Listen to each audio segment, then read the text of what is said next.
Good evening, welcome back to the Glazov Gang, our third segment of this very special episode in which we have the Glazov Gang Dream Team. Josh Brewster, broadcaster and writer, and you can visit him on his site, Hockeytalk.biz. We have Dwight Schultz, who played Murdock on the A-Team, and with us, a modern-day freedom fighter, Tom Trento from UnitedWest.org. Gentlemen, welcome to the program. Thank you. This episode in general represented by the symbol and tragic and frightening reality of Christians being stoned in Dearborn, Michigan, in our country, and nobody has almost said anything about it. The Christians were reprimanded and told to leave, not even protected. We've discussed how we got here, we discussed the incident, but let's, in this third segment, talk about a little bit of what we can do. But before we get there, on the international scene, we see a reflection of this frightening phenomenon. For instance, in Egypt, we have a president that was encouraging the Muslim Brotherhood in the sense of to take power. He wanted the military to hand over power, etc. And this is really frightening because what's happening there now, Dwight, let's begin with you. The president that has now taken over, and I think that we can say Barack Obama shares responsibility in many respects. He pulled the rug from under the feet of Mubarak, the way Jimmy Carter did with the Shah. That's right. And now Morsi... He put them right in the front row. And now what has Morsi announced after a few days in power? Well, he wants Abdel Rahman, the blind sheik. He promises the Egyptians over there that he's going to demand and achieve the return of Abdul Rahman. It's a very, very important step that he's taken for anyone with a brain to watch, to realize what the Muslim Brotherhood is about. First, they promised not to run a candidate. Then they ran a candidate. And now they are demanding that ladies and gentlemen, Islam, is it a murderous religion? Is it a political, fake religion? What is it? When a president of one country demands the release of someone responsible for the attempted murder of civilians, thousands of them, in another country. What is in the mind of that president? Just ask yourself, think about that, let's write about that, let's point it out, let's talk about the But Dwight, should anybody be surprised that these are the intents of the Muslim Brotherhood? Of course not! What has Barack Hussein Obama said in response to this? He said nothing. Tom? Can I just say one thing? No, that's enough. Please, please. All right. I just want to say, 2 weeks ago, 3 weeks ago, Andrew McCarthy, whose book, Grand Jihad, I quoted from earlier, was reporting a rumor that the deal had already been made, that they were going to return Abdul Rahman to the Egyptians. Wow. In return for what? That they'll like us and won't want to destroy For us what anymore? was not. Peace with Israel. Yeah, Yes. they'll like Peace. us. Always after peace with that. It won't be that. This is A incredible. little interesting point of history, the Grand Jihad and Andy McCarthy. Andy was the U.S. prosecutor, Southern District of New York, who put the blind sheikh in jail in 1993, World Trade Center bombing #1. The only people surprised about what's going on are every graduate of Harvard, Yale, Columbia, and every other Ivy League school. But they probably think that Rahman is a hero to them. He attacked the capitalist... you know what's even more important, Jamie, than whether they would be perverse enough, a small group would be perverse enough to actually admire him? It's all the people who ignore it. The 93 World Trade Center bombing was one of the most overlooked, maybe the most overlooked event in modern history. And it's just was shocking then, and it's shocking now that people weren't consumed with it then. And it's still a blip on the map now. I mean, it's appalling. And if the truck would have been placed in the right place, it would have gone over. Gentlemen, we had Mubarak in power. He might have been a devil, but he was the devil that we knew. There was a peace treaty with Israel. Israel was safer, at least with the borders, etc., etc. What is happening now when the Muslim Brotherhood takes over Egypt? That border is not safe anymore in Sinai. We got the Muslim Brotherhood in power. Tell us what what Israel is facing, and is it facing this threat alone with Barack Obama in the White House? Tom, go ahead first. Yeah, absolutely. The consequences of the situation right now are either going to be catastrophic or apocalyptic. There is no nice ending to the Middle East situation right now in the next 2 years. Is Israel going to have to attack Iran preemptively to stop the... Yes, absolutely. That's my belief, yes. What if Obama is in the White House during this time? Well, I think the calculus that Netanyahu is using to make the decision is if Obama's going to be reelected, Israel's going to strike. They don't trust. Netanyahu does not trust Obama. Okay, let's get that When on the table. Rumsfeld said that Obama would snitch on Israel, was that legitimate to say? Yeah, of course, sure. Obama's a snitch when it comes Absolutely. to Israel? He hates Israel. He really does. Is he an anti-Semite? Yes, he is. Josh? Well, I'll tell you what, I think that Netanyahu's going to try to wait out this presidency, and I'll say this, Tom, I think that they're going to try to avoid striking. I think that we live in a much different world now, obviously, than 73 or 67, and something in my gut is telling me that, yes, Israel's going to go it alone, and I think that one of the other things that has to happen is this country has never thrown the gauntlet down to the entire 22 or whatever Arab states and said, when are you going to accept 7 million Jews?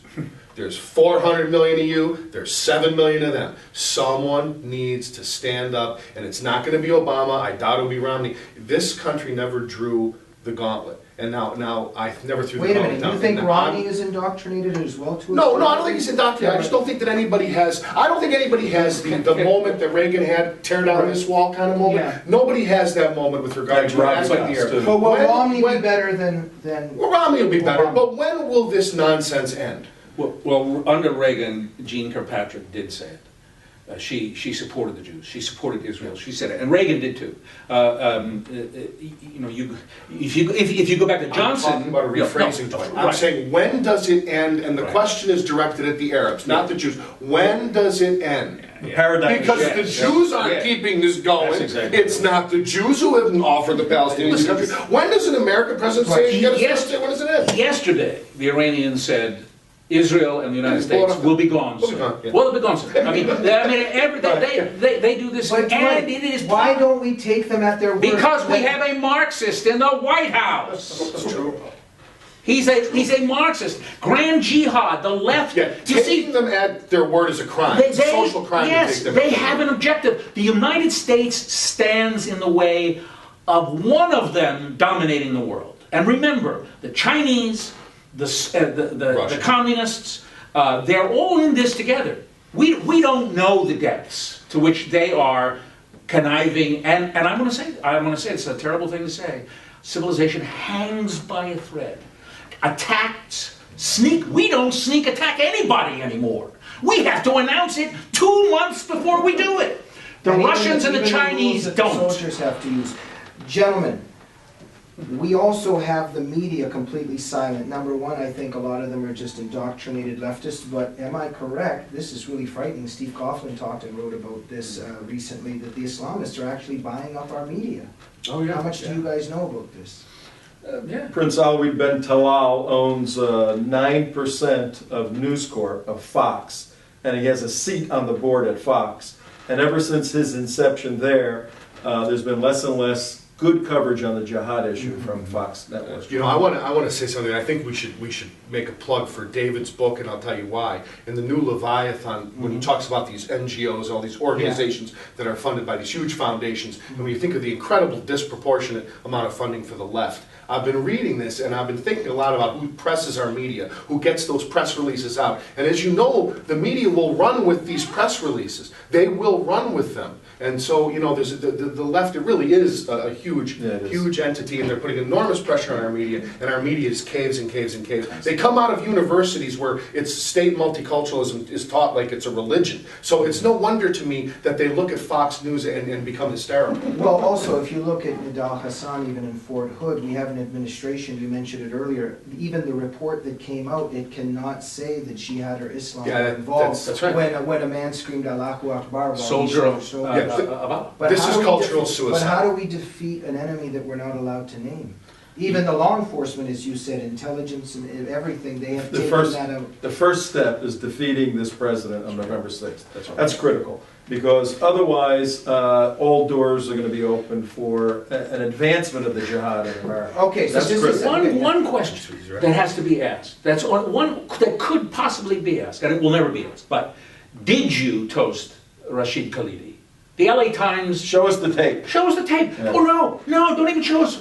Barack Obama, did you toast Rashid Khalidi? And what did you say? simple, this is a journalist's first precept. You ask a simple question. It will never be asked, and it would answer everything. He couldn't tell the truth. He could not tell the truth. Educate our viewers who Rashid Khalidi is and what Obama Well, did. he knows him from, he's Palestinian, Yeah. he's a supporter of Hamas, and was good friends with Barack Obama and Michelle at Columbia University. This is a guy who wants to destroy Israel. That's it. I mean, there isn't any question about it. And there's a tape of him, and the LA Times didn't deny that they had the tape.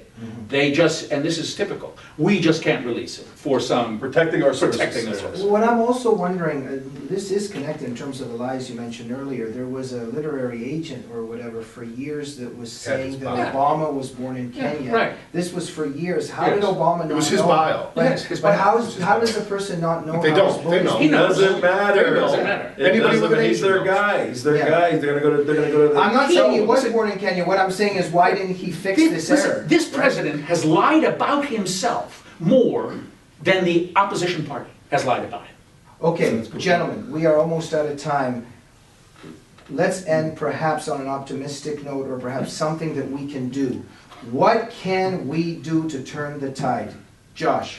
Get a hold of a young person who's open to these views and let them know that they need to resist the charge of racism and Islamophobia, and speak openly and honestly about the truth, and be compassionate toward moderate Muslims, because the fact of the matter is we don't do anything to embolden them at all. And so don't be worried about the name calling, is what I would say to any young person and right now. somewhat we You have have to- to tell the truth. Yeah, and we have to break through this thing of being afraid to say anything about Islam. We And another weren't guilt-ridden when the Nazis were white. We weren't guilt-ridden when the Nazis were white. The Nazis are now brown or whatever color it is, so we don't want to say anything, So okay? we have It's to- nonsense. well, It's we have complete to- nonsense. We have to ask ourselves an honest question. If there is a political ideology that's masking itself with it, like as if it's a religion, but a lot of Islam, the majority of it is political, and if there's a teaching in that ideology that Sharia should supplant the United States Constitution, what do we do about that? Go ahead, Dwight. You have to, listen, I believe what Andrew Breitbart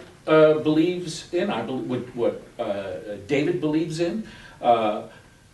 You have to confront. You have to become involved. Right. You actually have to learn. And the at this point in time, with the information that is available, I mean, there are tens of thousands of beheading videos on the internet. How many of, who do they belong to? Ask yourself that simple question. Tom?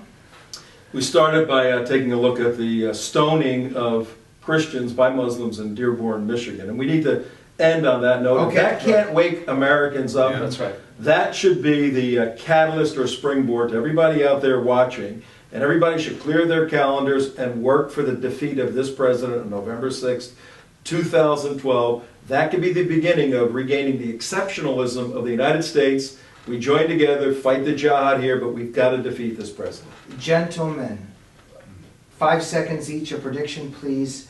I think that unfortunately a disaster will occur and Obama will win this election. What do you think, Tom?